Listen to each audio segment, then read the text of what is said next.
Surah Al-Ikhlaas, one of the most memorized surahs of the Quran and most popular surah of the Quran. And it has been said that Quraysh has came to Prophet ﷺ once and asked, tell us the ancestry of the Lord, which means the history, how he has evolved and what is his origin. This is the question that people have asked Prophet ﷺ, and in order to answer this surah has been revealed to Prophet ﷺ. Prophet ﷺ has spoken a lot of things about the importance of this surah. Prophet ﷺ used to say like this, where by he in whose hand is my soul, verily this surah is equivalent to a third of the Quran, which means the sawab of reciting this is equivalent to 1/3 of the Quran, which is commonly known interpretation. The other interpretation is the concept that this Quran is trying to convey to the people. In a nutshell, the 1/3 of the concept that Quran is trying to convey has been conveyed in the nutshell in this surah. And that's what Prophet ﷺ used to say is, any one of you are not able to recite a third of the Quran in a single night, is it possible? Then Sahaba said that it was very difficult for them. They said, then you should recite Allahul Wahid. I mean, Allah is the one and the Samad, and that belongs to the third of the Quran. That occupies the 1/3 portion of the Quran. Prophet ﷺ, Aisha Rizal narrates that Prophet ﷺ will go to bed.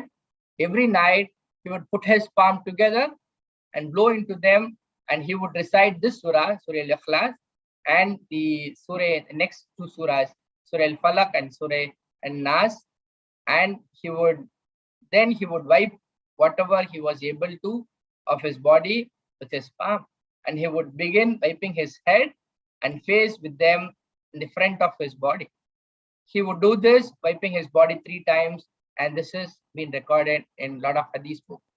And Prophet ﷺ said, whenever you enter in the evening and in the morning, then recite Qul Huwallahu Ahad, this surah, and in the 2 surahs of Surah Al-Falaq and Surah Al-Nas. This will be sufficient for you to take care of your needs every day.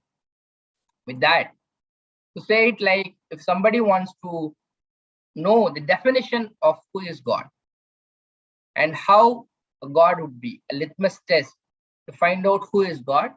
And if somebody claims that he is a God, then he has to match the 4 points that Allah here is conveying, which logically is fitting only to Allah, and nobody else able to comprehend the quality that Allah is trying to convey about him. Qul Huwallahu Ahad. Say, Allah is the one, and he is one, and there is nobody else to support him, and he doesn't need anybody else to support him. And he is one, and he can take care of things on sole basis. And no other person on the world can ever live solely, because he is always dependent on anybody. But here Allah is sole and he is one, and he is not need of anybody else. And Allahu Samad, which means Allah, he is absolute and he is eternal, which means he doesn't have a start or end to it. And any person who calls himself as a God, he has a birth date and then death date, which means he has started and then ended. But here for the Allah, he doesn't have a start and he doesn't have an end, which means before the creation of all the creatures, Allah was existing. And even after destroying everybody, Allah only will exist, which means Allah is above the time zone that he cannot fit inside the time zone. And Allah Samad, and further he is self-sufficient. This also been translated as self-sufficient. He is not independent of anybody else, while all are dependent on him. And Lam Yalid, and not he begets. He doesn't have a son, and nor he was begotten, nor he has parents. And he is sole, and he doesn't have a son, nor he has parents.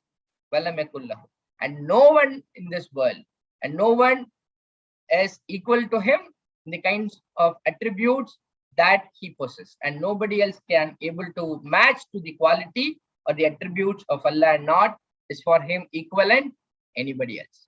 And this is the definition for any one to be called as God. And perfectly, these